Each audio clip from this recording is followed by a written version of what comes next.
Hello lovelies, welcome back. Watch how I achieve this puff recipe. So here I'll be saving my 2 cups of flour.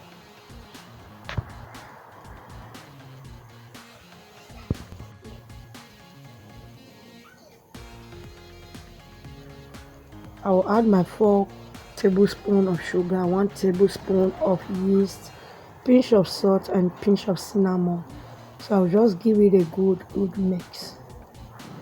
So here's my warm milk. I will add it bit by bit.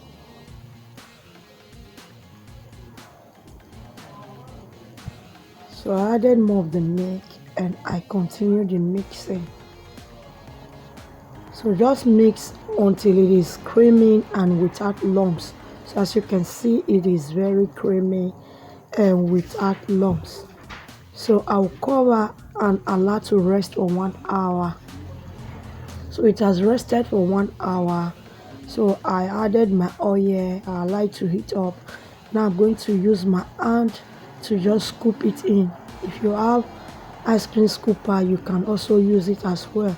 So I'll just flip it over and allow it to cook. Make sure your heat is not on the high side. So here it's cooked. I will remove it from the oil.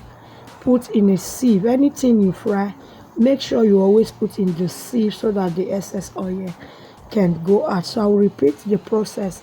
For those of you always coming to comment, like, share, keep commenting, keep liking, keep sharing, keep subscribing, turn on the post notification so that anytime we upload you'll be notified. Check my channel out for other videos that you might find helpful. Follow for more amazing recipe. So it is cooked. I remove it. So this is the outcome. This snack is popularly known worldwide. You can pair it with any juice or any drink of your choice. Thank you for watching. Bye.